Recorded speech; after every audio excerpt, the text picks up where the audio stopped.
కార్యక్రమం అనేది నూతన పట్టదారు పాస్ పుస్తకాలు ఏదైతే ఇస్తా ఉన్నారో ఈరోజు ఇది ఎప్పుడో జరగాల్సిన కార్యక్రమం.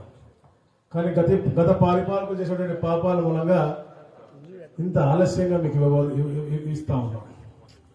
దాదాపుగా 17,597 గ్రామాలు ఉన్నాయి, రెవెన్యూ గ్రామాలు ఈ రాష్ట్రంలో. ఒక ప్రపంచ బ్యాంక్ ఒకటి సర్వే చేసింది. ఈ దేశంలో ముఖ్యంగా ఈ ప్రాంతాల్లో, ఈ సౌత్ ఇండియాలో ఎక్కువగా వివాదాలు ఉన్నది భూమితో సంబంధించిన వివాదాలు, వీటిని పరిష్కరించాలి.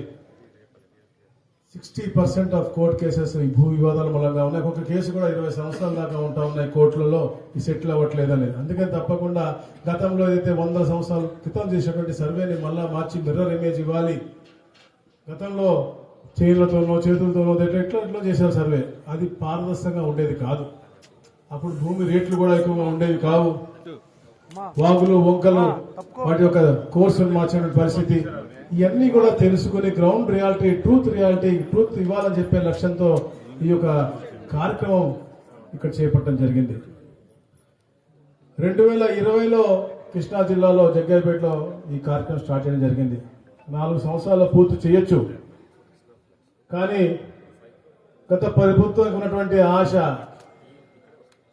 కుళ్ళు కుతంత్రం కారణంగా పేద ప్రజలకు ఎన్నో తప్పిదాలు జరిగినా కూడా వారికి మంచి జరిగే విధంగా ఒక ల్యాండ్ టైటిలింగ్ యాక్ట్, ఎందుకంటే ఈ రీసర్వే చేసేటప్పుడు దీంట్లో లోపాలు చోపాలు చాలా కనపడి వారి అనువాయులు బాగుపడే విధంగా ఒక టైటిలింగ్ యాక్ట్ రూపకల్పన చేసి దాంట్లో ఏమైనా ఇబ్బంది వస్తే కూడా దాన్ని మళ్ళా రెక్టిఫై చేసేది కూడా వాళ్ళ జైల్ మేటో లేదా వాళ్ళ క్లాస్మేట్ అయ్యే విధంగా ఈ యాక్ట్ తీసుకొచ్చి మన మీద రుద్దబోయారు గత పాలకులు. అంతేకాకుండా ఏదైతే మీకు అనువంశంగానో లేదా కష్టార్జితంతో మీరు కొనుక్కున్నటువంటి పాస్బుక్లని ఏదో వారు ఫ్రీగా ఇచ్చినట్టుగా వారి ఫోటోలు వేసుకుంటాం. మీకు ప్రేమ ఉంటే మీ తల్లిదండ్రులు ఎవరైతే ఇచ్చారో వారి ఫోటో పెట్టుకుంటారు, లేకపోతే మీకు ఇష్ట దైవం ఫోటో పెట్టుకుంటారు. కానీ వాళ్ళ ఫోటో పెట్టుకుని మన ఆస్తి పత్రాల మీద పెట్టుకోవడం అనేది నిజంగా చాలా బాధాకరమైన విషయం. అలాగే మరి ముఖ్యంగా మీ అందరి సొమ్ము, మనందరి సొమ్ము వృధా అయ్యే విధంగా మన బౌండరీస్ కి వాళ్ళ గ్రనైట్ తో వారి బొమ్మలు వేసుకున్నట్టు అంటే ఎంబోజ్ చేసే విధంగా టెక్నాలజీని ఎంబోజ్ చేసి మన బౌండరీస్ కి పెట్టారంటే రాబోయే 100 సంవత్సరాల తర్వాత తవ్వకాల్లో బయటకు వస్తే ఈ మహారాజు ఇక్కడ పాలించాడు, తను ఫ్రీగా ఇచ్చాడు అనుకునే విధంగా ఈ యొక్క గ్రనైట్ దాదాపుగా 770 కోట్ల రూపాయల ప్రజాధనాన్ని దుర్వినియోగం చేసినటువంటి పరిస్థితి. ఇవన్నీ కేవలం అంటే ఒక పక్క ఫోటో పిచ్చి పాస్బుక్ల మీద వేసుకోవటం, ఇంకో పక్క బౌండరీస్ మీద పిచ్చి, అది ఫోటో పిచ్చి. అలాగే ఈ ద్వారా రీసర్వే ద్వారా తెలిసినటువంటి విషయాల్ని ల్యాండ్ టైటిలింగ్ ద్వారా వాళ్ళ అనువాయులు దోచుకునే విధంగా ఈ కార్యక్రమాలు 3 కలిపి చేసినటువంటి పరిస్థితి. మన మంచి ప్రభుత్వం వచ్చిన తర్వాత తప్పకుండా పేద ప్రజలకు న్యాయం చేయాలి, ముఖ్యంగా రైతులు బాగుండాలి అని చెప్పే లక్ష్యంతో అహర్నిశలు గౌరవ ముఖ్యమంత్రి గారు కష్టపడతా ఉంటారు. మీ అందరికీ తెలుసు, గౌరవ ముఖ్యమంత్రి గారు ఎప్పుడు కూడా ఆర్థికంగా ప్రతి పేదవాడు స్థిరపడాలి, రైతు ఎక్కడ ఇబ్బంది పడకూడదు, ఇంటికి మహిళ ఆర్థికంగా బాగుంటా కుటుంబం బాగుంటుందన్న లక్ష్యంతో ఎప్పుడు పనిచేస్తూ ఉంటారు. గ్రామాలు బాగుండాలి, అభివృద్ధి చెందాలి, తప్పకుండా గ్రామాలు బాగుంటే భవిష్యత్తు బాగుంటుందని పవన్ కళ్యాణ్ గారు అద్భుతంగా పనిచేస్తూ ఉన్నారు. భావి తరాలు బాగుండాలంటే ఉపాధి కల్పన ఉండాలి, ఉపాధి కల్పించాలంటే పెట్టుబడులు రావాలని చెప్పేసి కష్టపడుతున్నటువంటి లోకేష్ గారు. కేంద్రంలో ఎలాంటి స్కీమ్ ఉన్నా కూడా ఆంధ్రప్రదేశ్ అడ్డుపడింది కాబట్టి, గత పరిపాలకుల మూలంగా 30 సంవత్సరాలకు వెళ్ళిపోయింది కాబట్టి తప్పకుండా ఆంధ్రప్రదేశ్ అండగా ఉండాలని చెప్పేసి మోడీ గారు అందరూ కూడా కలిసి కూటమిగా ఏర్పడి కేవలం మనందరికీ మంచి భవిష్యత్తు ఉండాలనే లక్ష్యంతోనే ఈ కార్యక్రమం చేస్తా ఉన్నారు.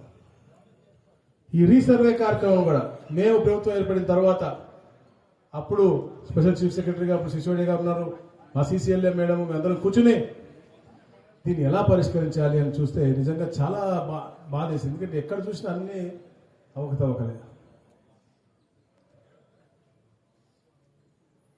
దీన్ని ఎట్టి పరిస్థితుల్లో కూడా సాల్వ్ చేయాలని చెప్పి గ్రామ సభలు పెట్టాం. ప్రతి గ్రామానికి ఏదైతే 6,688 గ్రామాల్లో అప్పటికి రీసర్వే అయిందో ప్రతి గ్రామాల్లో కూడా గ్రామ సభలు పెట్టి వాళ్ళ యొక్క సమస్యలు తెలుసుకుని అవన్నీ కూడా పరిష్కరించాకనే మనం వారి పాస్బుక్లకు ఇవ్వాలి. అవన్నీ కూడా పరిష్కరించిన తర్వాతనే ఇంకా రీసర్వే వేరే చెయ్యాలి అని చెప్పేసి వారికి సమయం ఇచ్చి ప్రతి గ్రామంలో డప్పు కొట్టించి మరి ఈ గ్రామ సభలు పెట్టాం, తర్వాత మళ్ళా రెవెన్యూ సదస్సులు పెట్టాం. వాటిలో కూడా వచ్చిన సమస్యలు, ఎందుకంటే గ్రామ సభలు దాదాపుగా 2 లక్షల పైచిలుకు సమస్యలు మా దృష్టికి వచ్చినాయి.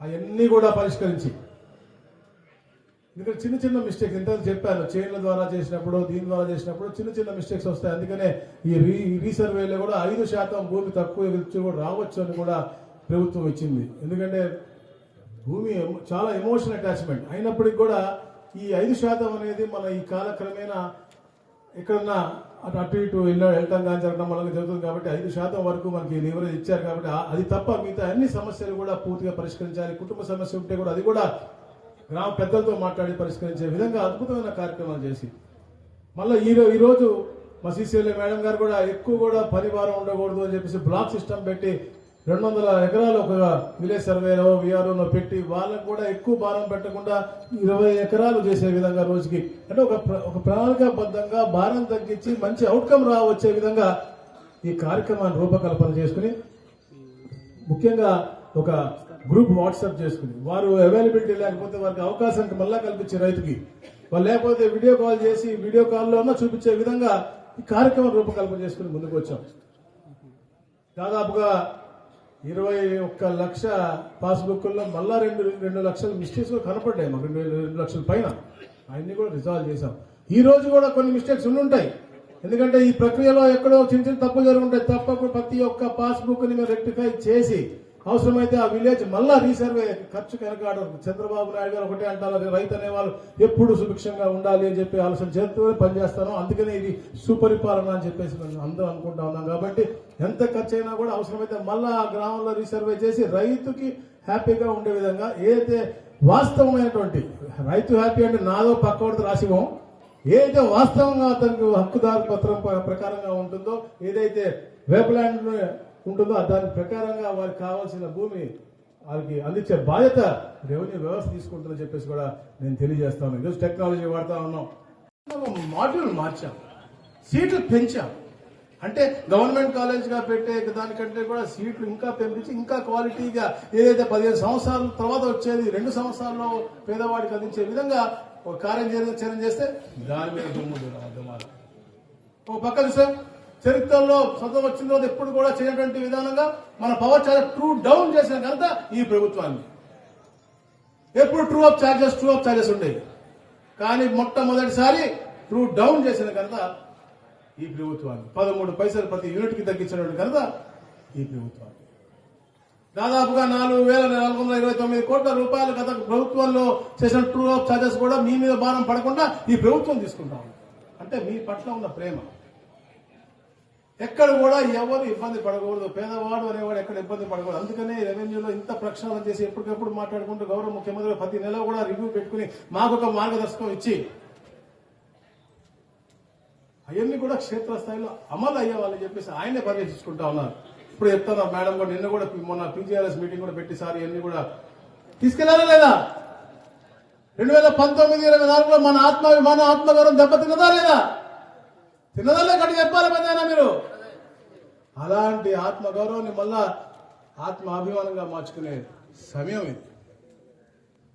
గౌరవ ముఖ్యమంత్రి గారు, ఉప ముఖ్యమంత్రి గారు 6 నిమిషాలు ప్రతి ఒక్క గ్రామం కూడా సుభిక్ష వాతావరణం ఉండాలని లక్ష్యంతోనే ఈ కార్యక్రమాలని రూపకల్పన చేశాం. మేము సూపర్ సిక్స్ చెప్పాం, అన్ని కూడా క్షేత్రస్థాయిలో పెట్టాం. ముఖ్యంగా మహిళా తల్లులు బాగుండాలని చెప్పేసి వారికి దీపం 2 ఇచ్చాం, స్త్రీశక్తి ఇచ్చాం, ఉచిత బస్సు ప్రయాణం ఇచ్చాం, చెప్పిన ప్రతి మాట నిలబెట్టుకున్నాం. చిన్నారులు బాగా చదువుకుంటేనే ఆ ప్రాంత అభివృద్ధి చెందుతుంది, ఉద్యోగ ఉపాధి అవకాశాలు ఏది కల్పిస్తా ఉన్నారో దాంట్లో ఉపాధి కల్పగలరు, ఆ కుటుంబాన్ని బలపరచగలని చెప్పే లక్ష్యంతో, ప్రతి ఒక్కరు చదువుకోవాలి అనే లక్ష్యంతో తల్లికి వందనం, ఎంతమంది పిల్లలుంటే అంతమందికి చరిత్రలో ఎవరు ఊహించని విధంగా ఆ 5 పిల్లలుంటే 65,000 రూపాయలు కూడా ఇచ్చే విధంగా ఆ కార్యక్రమాలు చేసినటువంటి ఘనత గౌరవ లోకేష్ గారు. పట్టణాలతో అన్నా క్యాంటీన్, పేదవాడు అన్నం తినే 5 రూపాయలతో పొట్టనిండా అన్నం తినేది.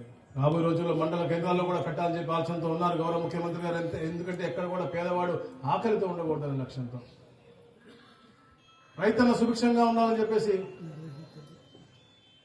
అయితే కేంద్రం 2,000 దానికి మోతాదుగా మనం కూడా ఇచ్చి సంవత్సరానికి 20,000 అన్నదాత సుఖీభవ. ఈరోజు ప్రొక్యూర్మెంట్ కూడా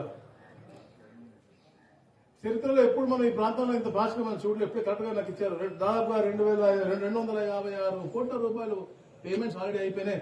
1,00,000 మెట్రిక్ టన్నులు ఇప్పటికి కొనుగోలు చేశారు. సమస్యలు పరిష్కరించాలి అని మేము నిన్న కూడా చాలా క్లియర్ 22A అనేది క్లియర్ కట్ గా దానికి రీజన్ ఉంటే తప్ప దాంట్లో ఉండకూడదు. ఎండోమెంట్స్ అనో లేకపోతే డిస్ప్యూట్ ఉంటేనో తప్ప ఉండకూడదు అని చెప్పాం. అది నూతనంగా చేతులు ఎప్పుడు నూతనంగా తీసుకొచ్చినటువంటి ప్రక్రియ. ఎక్స్ సర్వీస్ మ్యాన్ కి అయితే ఒక్క డాక్యుమెంట్ ఉంటే చాలు అని చెప్పేసి ఒక డెసిషన్ సరళీకృతం చేయాలి. వారికి హక్కులు కల్పిస్తే వారికి అభివృద్ధి చెందుతుంది అని చెప్పే లక్ష్యంతోనే ముఖ్యమంత్రి గారు చాలా ఎగ్జార్బెంట్ గా ఈ కొన్ని నిర్ణయాలు తీసుకోవడం జరిగింది. Except dotted lands and service ఇనామ్స్ అవి కూడా త్వరలో రాబోతా ఉన్నాయి. ఎందుకంటే డాటెడ్ ల్యాండ్స్ లో కూడా గతంలో 20A తీసేసినవి అయితే మళ్ళీ తీయాలని చెప్పేది కూడా డిసైడ్ చేశాం. సర్వీస్ ఇనామ్ ల్యాండ్స్ ఒకటి GOM లో ఉంది. నెక్స్ట్ GOM లో మాట్లాడుకుని అది కూడా క్లియర్ చేస్తా ఉంటాం. ఉన్నటువంటి 9 అంటే భూముల్లో ఒక 50-60 ఇబ్బందులు ఉంటాయి. కానీ ముఖ్యంగా ఉన్నటువంటి 9 ఇబ్బందులను కూడా మేము ఐడెంటిఫై చేసి దాంట్లో 5 క్లియర్ చేసేస్తున్నాం. మిగతా 3 కూడా వచ్చే నెలలో క్లియర్ చేస్తా. అంటే అన్ని కూడా అధ్యయనం చేసి ఒక పాజిటివ్ వైబ్రెంట్ గవర్నెన్స్ ఉండాలన్న లక్ష్యంతో ఇవన్నీ కూడా మేము పనిచేస్తాం. ఎన్ని కూడా రెవెన్యూలో ఎన్ని సమస్యలు ఉన్నాయి ఎన్ని చెప్తా ఉన్నాం. ఎవరు మాట్లాడినా రెవెన్యూలో ఎన్ని గ్రీవెన్స్ వస్తా ఉన్నాయని చెప్పి. కాకపోతే ఏంటంటే రిపీటెడ్ గ్రీవెన్స్ ఎక్కువ ఉంటుంది. శాతం మనుషులు తక్కువ అయినప్పుడు కూడా ఇచ్చిన గ్రీవెన్స్ ఎక్కువ ఉంటాయి. ఒక కలెక్టరేట్ లో ప్రతి సోమవారం చూస్తే 600 మంది ఈ రెవెన్యూ సంబంధించిన గ్రీవెన్స్ ఇస్తా ఉంటారు. కాకపోతే దాంట్లో 550 మంది ప్రతి వారం వచ్చేవాళ్ళు. అలాంటివి కూడా మేము బైఫర్కేట్ చేసే విధంగా రిపీటెడ్ గా వస్తే వాళ్ళకి ఆన్సర్ అంటే ఒక స్పీకింగ్ ఆర్డర్ ఇచ్చే విధంగా గతంలో కూడా మేము చెప్పుకున్నాం. రాబోయే రోజుల్లో కూడా ఇంకా ఈజీగా చెప్పే విధంగా టెక్నాలజీ వాడి ఇప్పుడు ఆధార్ ఫోన్ నంబర్ లింక్ పెట్టి ఇట్లా ఏదైతే గౌరవ కలెక్టర్ గారు చేశారు, అద్భుతంగా కలెక్టర్ గారు జేసీ గారు ఒక అద్భుతమైన కార్యక్రమం చేశారు. ఎవరైతే రిపీటెడ్ గా వస్తా ఉన్నారో వాళ్ళకి పింక్ తో చెక్ అని పెట్టేసి నూతనమైనటువంటి ఫార్మాట్ లో పేపర్ లో వస్తుంది, రంగులో వస్తుంది. అది దానికి ఈ టైం లైన్ లో ఆన్సర్ ఇచ్చే విధంగా మళ్ళా వాళ్ళు వస్తే క్లిక్ బటన్లతో మనకి మొత్తం రిజల్ట్ తెలిసే విధంగా. అలాగే రాబోయే రోజుల్లో సర్వే నంబర్ తో కూడా లింక్ చేసి ఆర్టిఫిషియల్ ఇంటెలిజెన్స్ ఉంది.